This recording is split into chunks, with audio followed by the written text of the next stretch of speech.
How do you see yourself performing and composing using interactive computer systems? I want to be able to do something that captures rhythm, and I want to be able to do something that happens live. So previously I've worked with sampled sound and playing with soundscapes. I do a bit of electroacoustic composition as well, and I want to get away from having things that are fixed. So I want to be able to process the sound that I'm making, or to use sounds that come out of the speakers that are only derived from the harp. And I guess once I have done that to my satisfaction, obviously I'll move on. But for now, that's my main goal. The sounds that I'm making are derived from the harp. I don't want to use samples at the minute, and I also want to be able to change how that is happening as I perform, with a view to getting some of the emotion that I can put into the playing of the harp into the sounds that come out of the computer. And I've had a couple of obstacles to this, and one is that it's really hard for my instrument to find gestures that will work for the emotion of the music. So it seems to be a lot of in the pluck, and unless I have a sensor on my actual ends of my fingers, it's hard to capture that. So with the hand movements, they don't really relate to the emotion of the music. They do look good, but they're what happens after you've played. So that's a challenge for me, and it's good to have equipment like the motion sensor, the Mo, that is very accurate and very reliable. But my problem is that the movements I make don't always or very much relate to the emotion of the music I'm playing. So that's something I'm trying to overcome. And the way I did it this week as well was by using pitch tracking on another patch which I didn't show. And that seemed to work really well for Brandon today. I was amazed to find that that was pitch tracking that you were doing in the second part of the performance.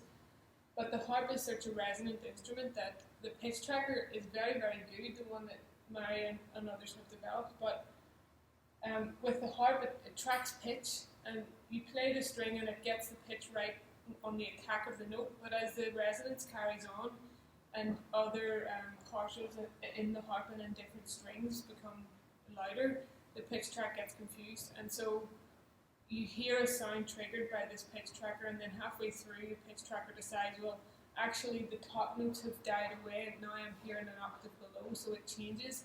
And then the parameter that I have applied to that pitch tracker also changes. So in ways this has been useful, like the effect has been nice, but it's not been reliable. So I'm finding it difficult to find things that are reliable. And I'm quite tired of working with random things. You know, I have a gesture, then do something random, because that's good sometimes, but sometimes for to connect, I think, with an audience, you want to have some sense of, I'm meant to do that, I'm meant to put this emotion in, I'm meant to have that thing happen. And when you mean to do things, you need things to be consistent. So I'm finding that difficult with the playing, what I do when I play, just as a harp player, but also the instrument that I play.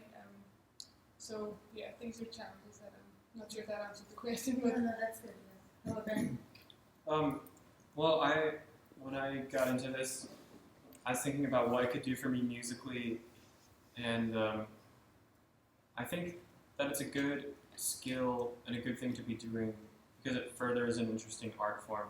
But also, I mean, we kind of live in a situation where there's not always gigs happening. So this is an easy way to create gigs for yourself, is by developing really interesting music that people want to listen to, I guess, and rent a space and make it happen. So hopefully this, for me, doing this, will help me kind of fill up my musical calendar in the coming years and allow me to work with other interesting musicians outside of my field, because the early music field is pretty small. We all basically know each other, and there are not a lot of people writing new music for old instruments. It's not a big genre right now. So kind of spearheading that idea and see what happens with it.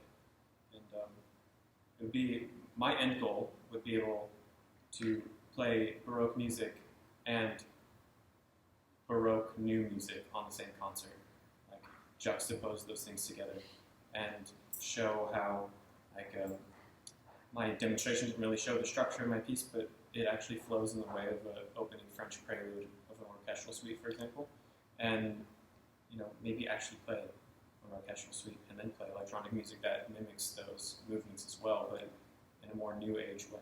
So that's my end goal. I think for Baroque, it's open season. Yeah. Yeah, and the instruments are typically, I mean, we have the violin, of course, but the wind instruments tend to be pretty limited in the amount. For example, it's very, very difficult for me to play in anything beyond 4 flats. Like 3 flats is really hard. So a lot of the chromaticism that I wrote into my piece is quite difficult to play on an early instrument. And so expanding that repertoire to go beyond what we are required to play as Baroque musicians is also a goal. It's like, how can I push the limit to what we can do? And how can electronics help me play in keys or do things that I can't normally do on my instrument? So. Yeah, one of the biggest questions that I always think about whenever I think about, like, why are we writing music? I think this is a question that everyone asks themselves. I've always wanted to write music, and now I'm finally having a chance to do that a bit more. I think I'm particularly attracted to music with a steady rhythm, and it could be complex, but if it's steady, it's something that, repeats. And I would just call that groove-based music.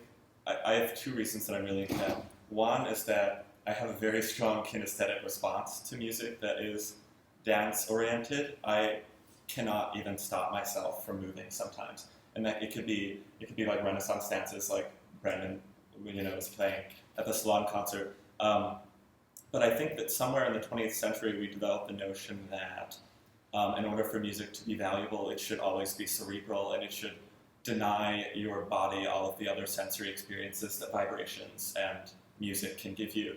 And I enjoy music so much more if I'm also able to let the rest of my body enjoy the music and not just my brain. And I love art music, and I love serious music that also doesn't groove. And I will continue to explore writing that way. But I think ultimately a sort of groove-based thing is where I feel most comfortable because of that. Also, I'm sort of conscious of this question of who's paying for it, and why are we doing it? Is there a market for it? Can I actually do this as a profession? Or should I get another job and make this a hobby?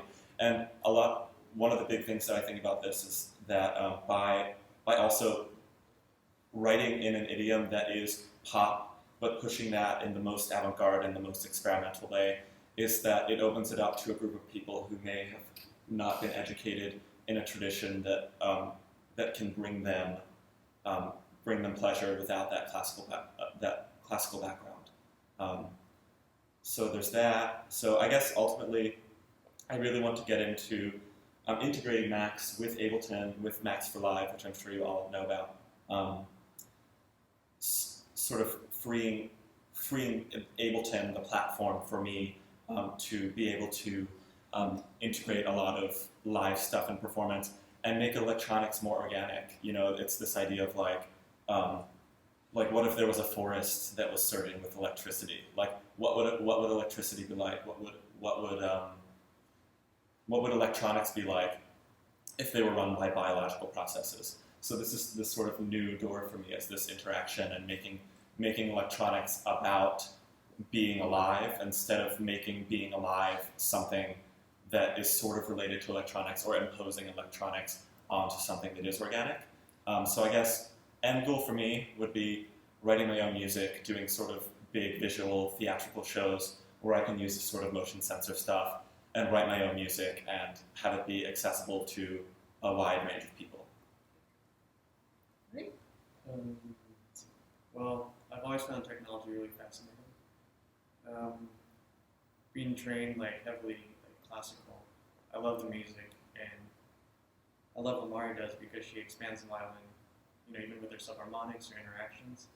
And I don't know, I just find it really interesting. And right now, I feel like this is the end of all. I mean, I like to live in the present more.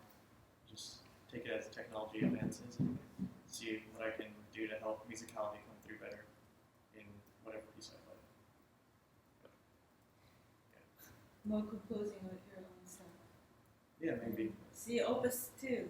Yeah. That's great.